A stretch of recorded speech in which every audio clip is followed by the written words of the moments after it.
You know, I have a bunch of cameras. I've got an action camera mounted to my dashboard, so hands-free. I've got my DSLR. I've got my cell phone. I've got my drone. I spent years learning how to use each of them to the best, and they've each got strengths and weaknesses. And ultimately, it doesn't matter at all, because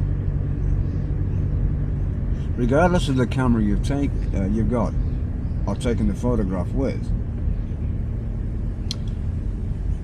makes no difference if it's a crappy photo or a boring one or a not interesting one. It could be technically very nice and appealing and it looks perfect, but it's boring. So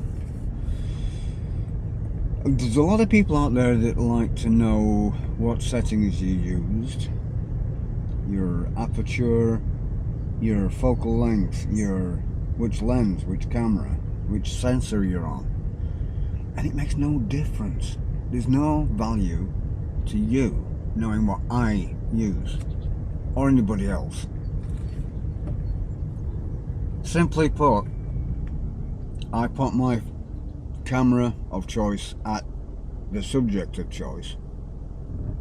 The lighting conditions vary, the distance from me to the subject varies, the effect that I'm looking for might vary. I want a shallow depth of field, or I would like to enhance the light coming in from a certain angle, or whatever.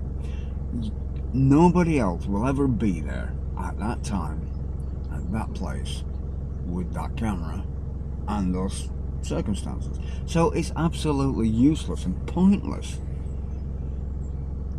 asking for those settings. Now, you might want to know how to achieve a certain effect, like blurred backgrounds, that kind of stuff. That's technical.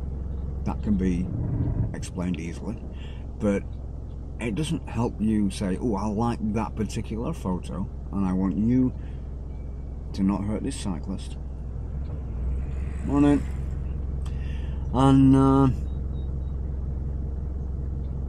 it will certainly help you achieve a similar effect, but you have to take that forward to yourself. You, yes you, the person with the camera phone, are the one that determines what you want in your photo. Any camera, any cell phone can take a great photograph. Is it an interesting one? Not always. And that's the key I want to get across here, is it doesn't matter whether or not you're using a cell phone, a DSLR, a $20,000 Hasselblad, or a cheap GoPro. If you're pointing it at something boring, it's going to be a boring photograph. That's the end of it. If you're pointing the cheapest, nastiest, lowest resolution phone at a beautiful sunrise, as long as you're technically good at taking the shots, not blurred or moving in your hand, it's going to be a great photo that people will like. So that's it. Just wanted to share that. Anyway, thanks for watching. I'll bore you later. Bye for now.